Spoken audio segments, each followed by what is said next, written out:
1941. The island of Crete was under attack. In the largest airborne assault ever launched, elite German paratroopers spearheaded the invasion. Soon 30,000 British and Commonwealth soldiers were trapped. The call went out for a highly unorthodox unit, trained to carry out daring raids by land or sea. The Commandos. Their leader, Colonel Robert Laycock, cavalry officer and future head of Special Forces. Alongside him, an unusual intelligence officer, the author Evelyn Waugh, better known for his sharp wit than his military prowess. What they thought would be a classic commando raid to capture an airfield would turn into something entirely different when they arrived on Crete.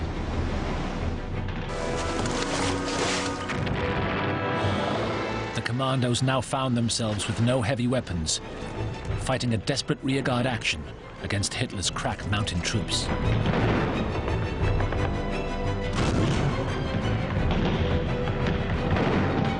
Could Laycock's lightly armed force hold the line, allowing thousands of soldiers to escape? Or would they be overrun and captured?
In April 1941, Germany and its allies invaded Greece.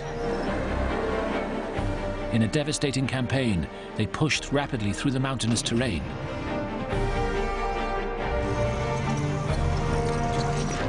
Within just 3 weeks, Greece had fallen.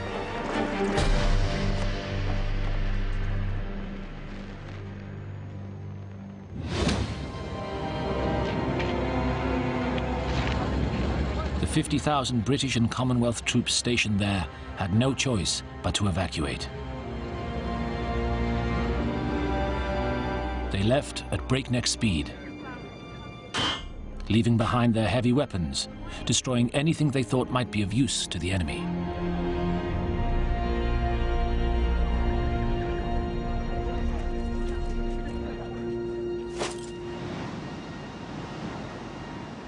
Most of the troops were shipped off to Egypt, the headquarters for British forces in North Africa. But by now, the Germans were selecting their next target, the island of Crete. Just 160 miles long and 35 miles wide, Crete sits only 400 miles north of Egypt. This made it of vital strategic importance. If Crete fell, then the British forces in North Africa would be sitting ducks for German aircraft.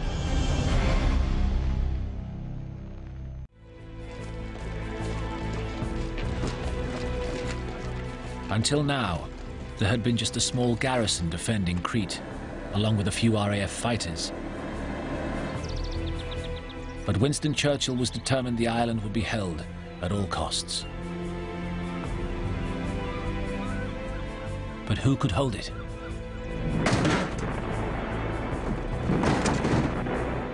Most British troops in North Africa were already engaged in the fight of their lives, holding off the German General Rommel's Afrika Korps.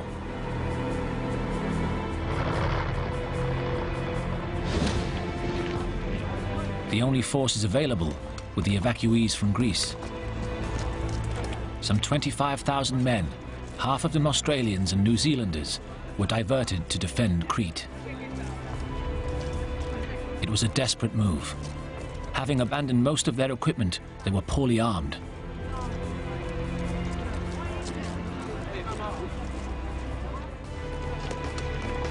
And even when they did have weapons, they were often lacking kit needed to operate them effectively.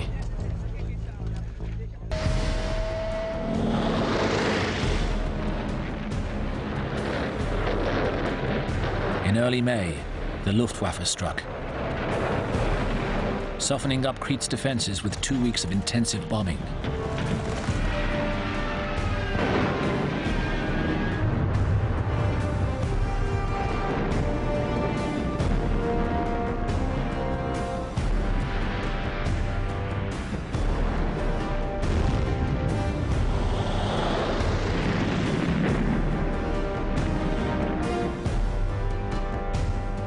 Once they had air supremacy, on the morning of the 20th of May, the sky over northern Crete turned black, with German planes carrying paratroopers.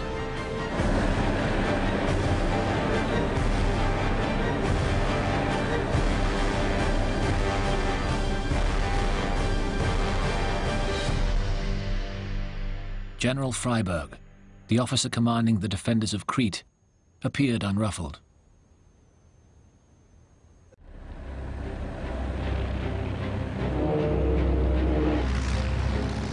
It was the largest airborne assault that had ever been launched.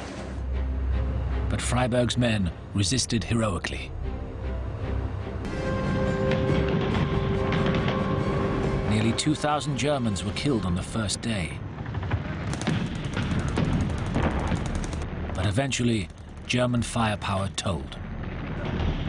Just 15 miles from British headquarters at Suda Bay, they seized the key airfield of Maleme. The Germans could now bring in heavily armed reinforcements. It was a crucial stage in the battle. If the British were to hold Crete, they had to retake Maleme.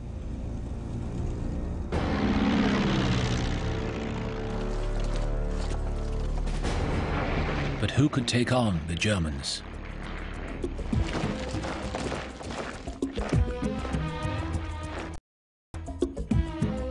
It just so happened that 400 miles away, in Egypt, the British seemed to have both the perfect force and the perfect commander for the job. Robert Laycock and the Commandos.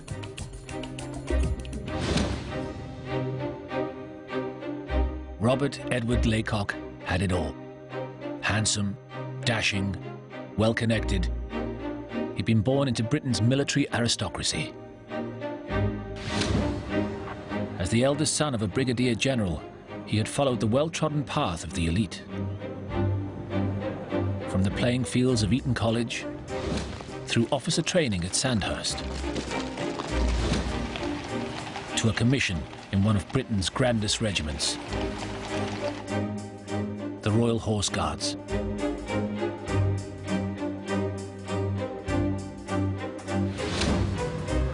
Like many soldiers, he had spent the early years of the war kicking his heels in frustration. Britain stood alone, behind the English Channel, undefeated, but not strong enough to take the fight to the Germans.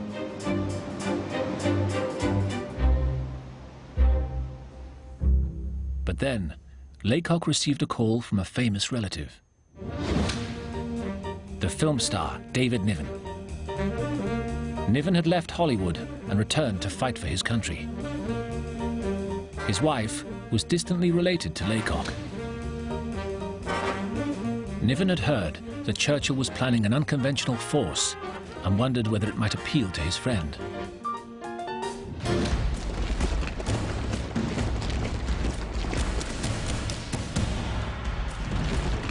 That force was the Commandos. Their task, to launch short, sharp raids, harassing the enemy. Back then, it was about all Britain was capable of doing. In those early days, the basis for selection was still quite vague. Above all, the Commandos wanted men eager for action and adventure. Robert Laycock was immediately accepted, promoted to Lieutenant Colonel, and put in charge of No. 8 Commando. He was a born leader. Each commando unit had about 500 men, led by 10 troop leaders. Laycock's first task was to recruit these officers, and he had strong ideas on selection.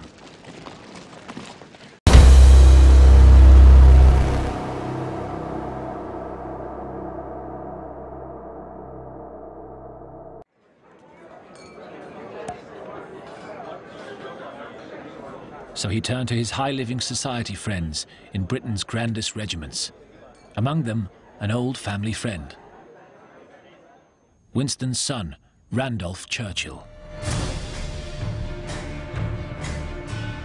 Commando training then began in earnest. It was a radical change from the Army's traditional PE in white shorts and plimsolls.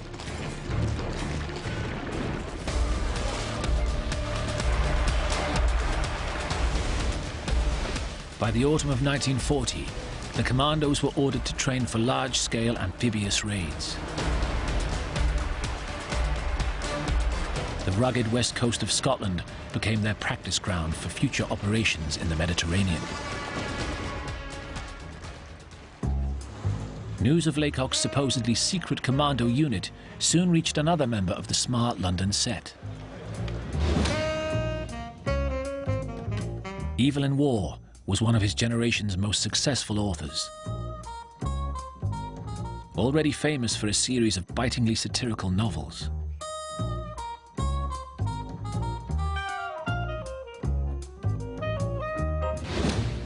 At the age of 36, he had decided to volunteer for the army.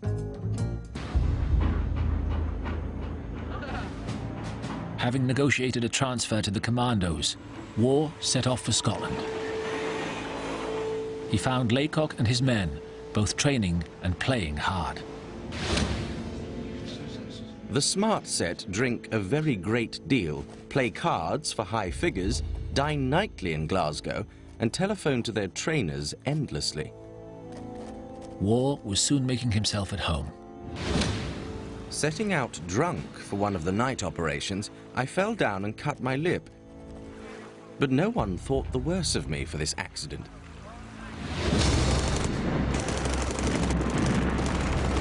Despite the partying, a serious fighting force was also emerging. But they were now desperate for combat. Finally, in January 1941, the order came through to embark for Egypt. Lieutenant Colonel Laycock was promoted and put in charge of 3 commando units, over 1,500 men. And Evelyn Waugh traveled with him as his intelligence officer.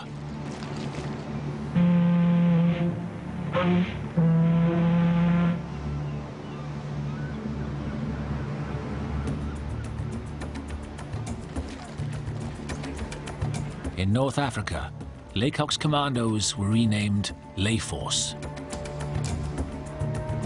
There, they were merged with another unit, the Middle East Commandos, led by Lieutenant Colonel George Young, a former intelligence officer and Royal Engineer.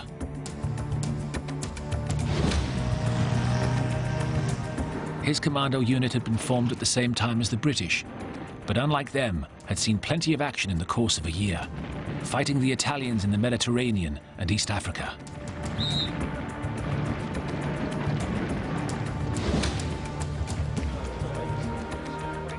But if Laycock hoped he was now going to see some action, at first, it seemed he was wrong. Apart from one abortive mission, he and his troops simply had to sit back and take in the delights of Egypt.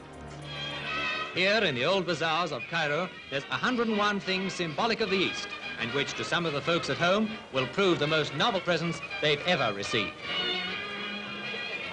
But what's this? Something which to those at home will be as precious as water in the desert was to these lads. Silk stockings. But then, on May the 22nd, the news came through that Crete needed an attack force to seize the airfield at Malemi. It was just the kind of job the Commandos had been trained for.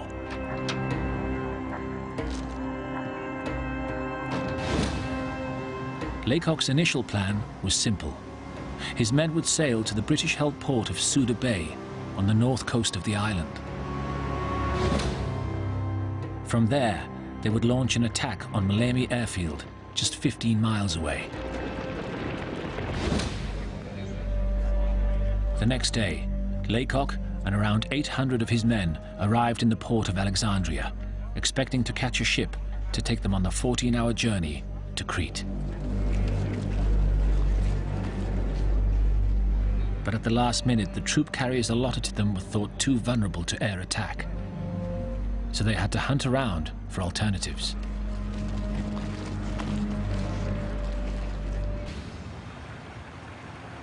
Laycock and Young were left behind in Alexandria, along with the remaining 600 commandos. It was the first of a series of blows that would utterly change the nature of their mission, from assault into narrow escape.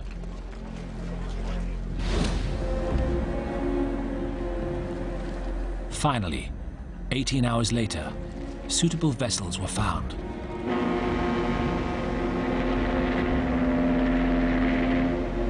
One of their transports was the Australian destroyer HMAS Nizam. But then, out at sea, Laycock ran into something he had not anticipated.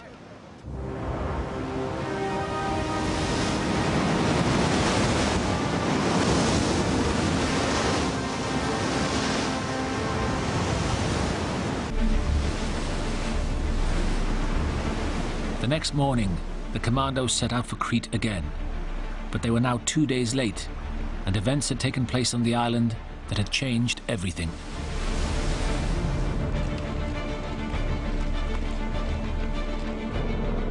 The Germans had used their control of Malemi airfield to bring in thousands of reinforcements. They were now forcing their way east, under the cover of a massive aerial bombardment. In just 2 days, they pushed the front line to within a few miles of British headquarters at Suda Bay, just where Laycock's men were heading.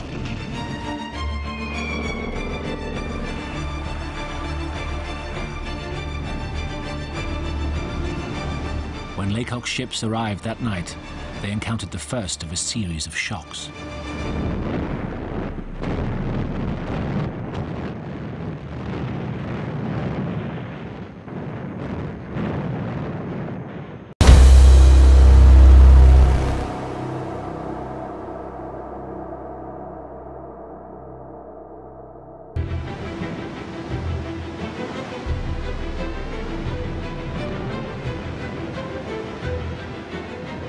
To save their ships, the Navy ordered Layforce to disembark in rapid time. In the rush, they could only take the ammunition and rations they could carry by hand, and were forced to leave behind vital communications equipment. And there was even worse news. Evelyn Waugh recalls the arrival of a distraught officer. He was wearing shorts and a greatcoat and could not speak intelligibly on account of weariness and panic. "My God, it's hell," he said. "We're pulling out."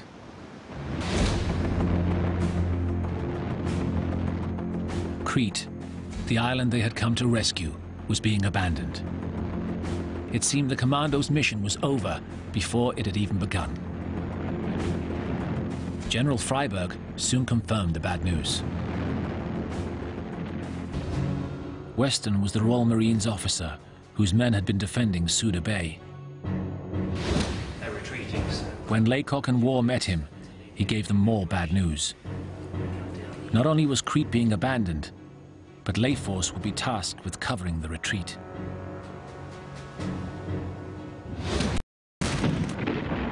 Their job would be to hold off some 18,000 Germans, while over 20,000 British and Commonwealth soldiers, trapped in western Crete, would have to march 35 miles over rough terrain, crossing Crete's White Mountains to the small fishing village of Sphakia on the south side of the island. From there, they could be evacuated by the Royal Navy and taken to safety in Egypt.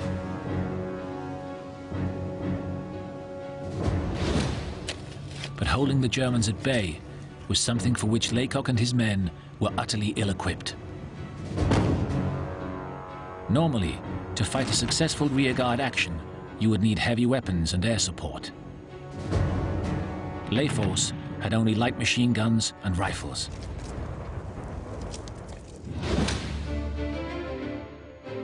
But Robert Laycock and his comrade in arms, Lieutenant Colonel George Young, rose to the challenge. And they would not be fighting alone. Weston was also deploying his Royal Marines and units from the Australian and New Zealand forces. The plan for the rearguard was to use a series of blocking positions along the escape route. As the Germans advanced, the troops facing them in the front line position would hold on as long as possible, then withdraw, moving back to the next blocking position down the line.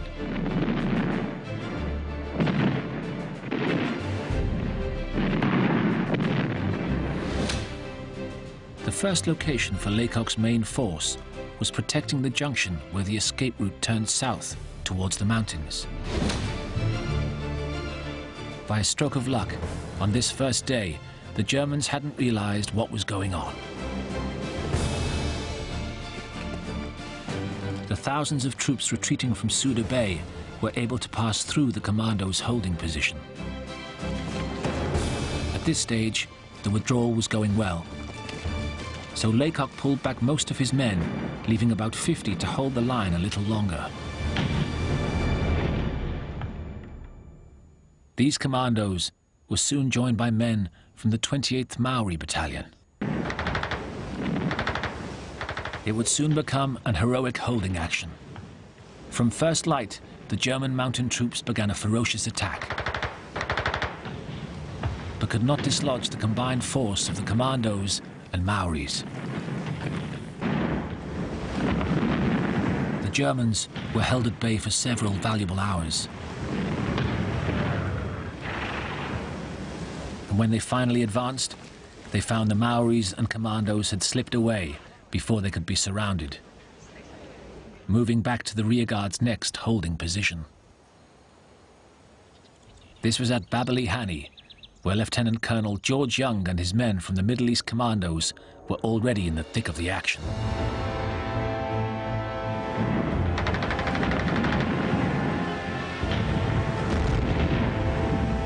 The Germans were pounding his position with mortars, artillery, and air attacks.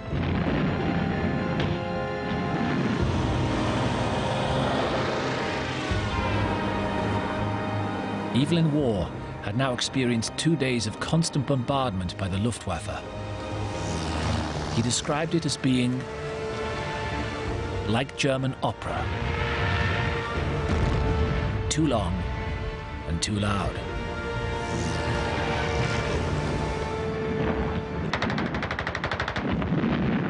With George Young's back to the wall, Colonel Robert Laycock decided to join the action, and he was going to do it in style.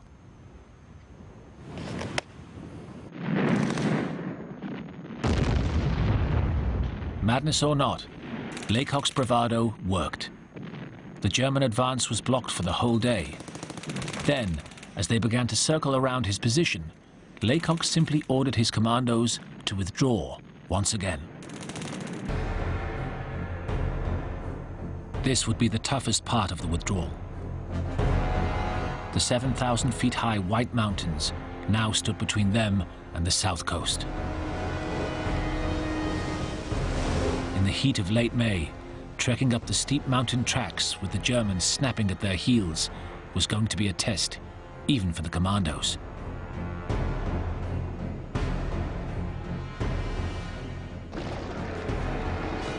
For the thousands of exhausted men the commandos were trying to protect, it was a terrible ordeal.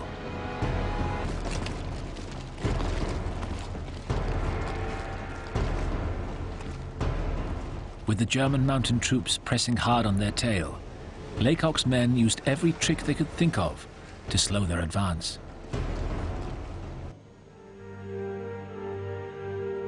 On the 28th of May, one day after the commandos' arrival, the head of the retreating Allied column had reached the south coast.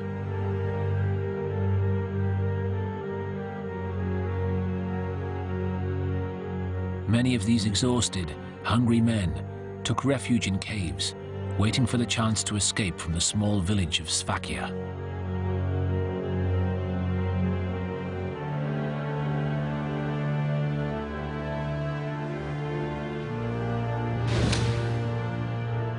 With some 20,000 people fleeing towards the coast, it was a race against time for General Freiberg, who was now in Sphakia trying to organize the evacuation.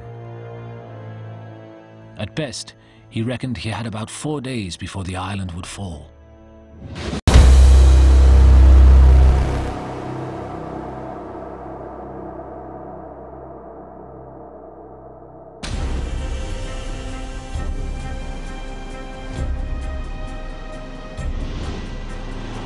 His biggest problem was the Luftwaffe's total command of the air. On the 14-hour journey from Egypt, only the fastest ships in the Royal Navy could run the gauntlet of the German bombers.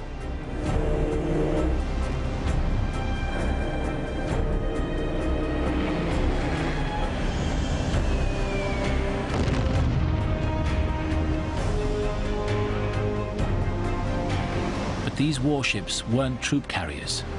They had limited space on board. And even if they made it to Crete, it was still so dangerous they would have to approach the rugged coast in the few hours of darkness each night. Under these constraints, Freiberg reckoned that over 4 nights, only about 13,000 men could get away. It was up to Freiberg who would go. He took a military decision, giving priority to as many of his fighting troops as possible, leaving behind those who had become stragglers.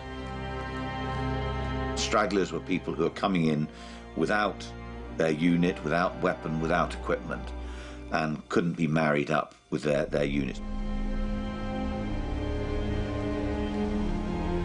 These men would be left to the mercy of the Germans. But Freiberg had little choice.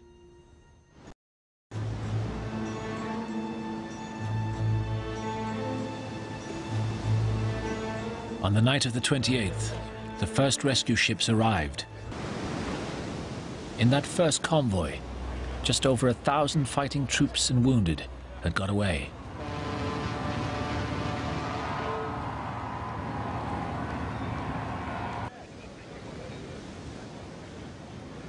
But as these first evacuees disembarked in Alexandria, there were still some 19,000 other soldiers back on Crete, hoping to follow them to safety. During the next day, the 29th of May, many of them were still 15 miles from the coast, up on the wide plateau in the center of the White Mountains. With this stage of the withdrawal being covered by other troops, the Layforce commandos headed down from the mountains to their next blocking position.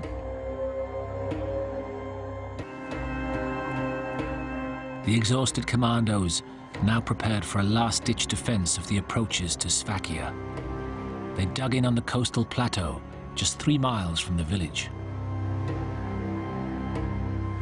Laycock was now tantalizingly close to the evacuation beach. The answer came from General Freiberg at his makeshift headquarters above Sphakia.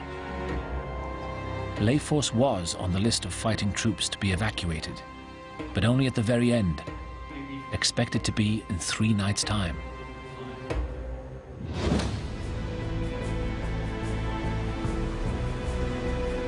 That night, the evacuation went well. 6,000 men made their escape on schedule. The following day, German mountain troops met fierce resistance from Laycock's commandos and their fellow defenders, determined to protect the approach to Sphakia. General Freyberg was still hoping the evacuation would continue as planned. 4 more destroyers, Nizam, Napier, Kelvin, and Kandahar, were on their way to pick up another 3,000 men. But the Luftwaffe had other plans.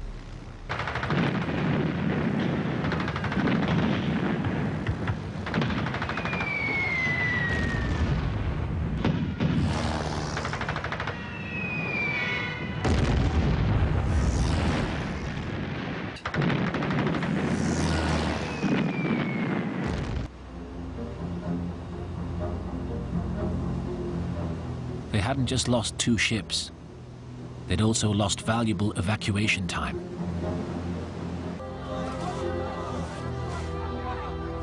Soon, desperate men were clambering onto the ship.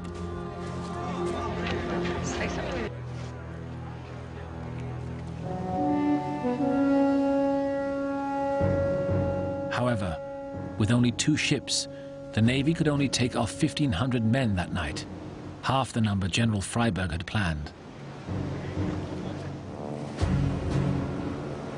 But it was no longer his problem.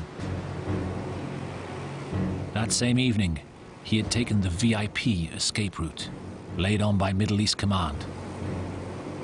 They couldn't let their general fall into German hands.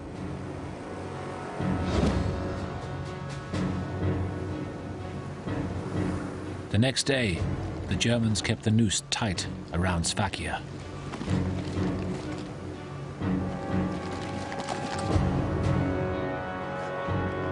In the village, tension was mounting. There were still 9,000 British and Commonwealth soldiers and many stragglers desperate to escape. But by 6:30 that evening, General Weston, the man left in charge of the evacuation, knew for certain this would be the last night.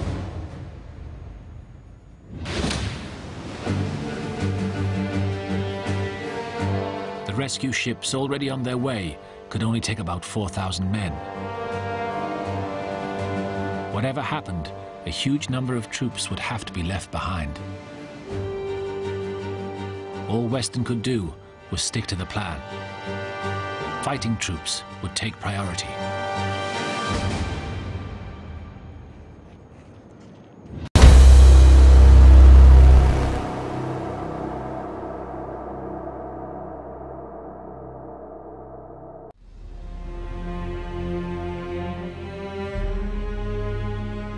Up on the plateau above the village, about 700 Layforce commandos, with Lieutenant Colonel George Young in charge, were holding their defensive position. They still expected to be evacuated. Their orders were to wait until after the New Zealand and Australian units on Weston's list had withdrawn. As Evelyn Waugh recorded, Weston said that we were to cover the withdrawal and that a message would be sent to us by the embarkation officer on Sphakia Beach when we could retire. Soon after 11 o'clock that night, the final rescue ships arrived offshore. The New Zealanders were the first to make their escape.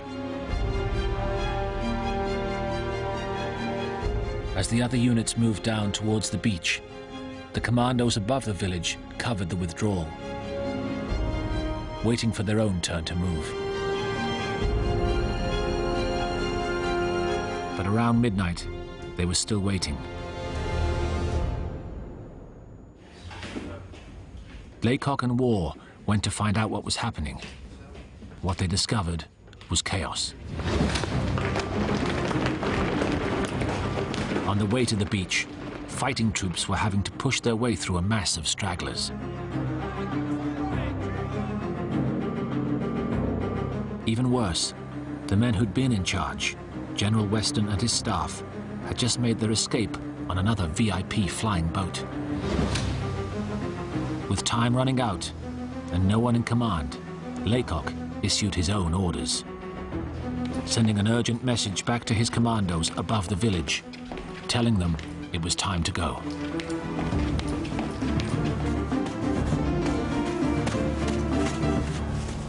But most would never make it.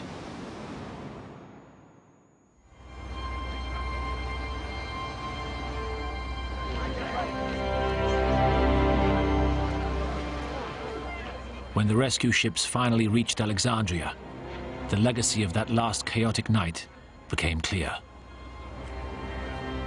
Colonel Robert Laycock and Evelyn Waugh had got away. But only 128 other commandos had escaped on those final ships.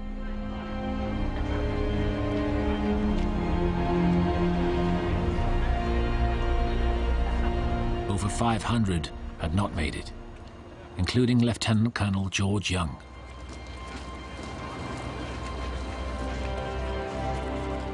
In all, out of some 30,000 troops, just over 12,000 had been rescued from Crete's south coast.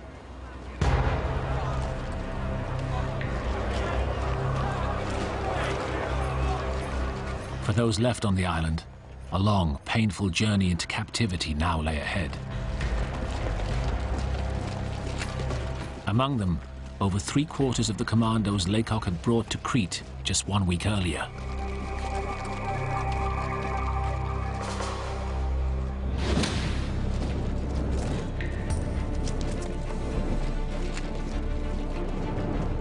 In the aftermath, many questions were asked.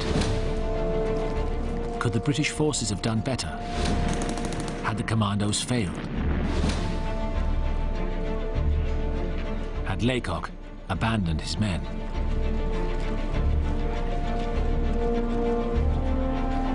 Certainly the loss of so many troops was a disaster. But Crete itself had been lost before the commandos even arrived. As a makeshift rearguard, it was felt Layforce had done all that could be expected of them. George Young, one of the men who had fought so hard, would spend the rest of the war in the fortress prison of Colditz. But he still considered Laycock's escape to be both justified and required. Certainly Laycock's superiors agreed with Young. Within 2 years, Laycock was promoted and replaced Lord Louis Mountbatten as Churchill's Chief of Combined Operations.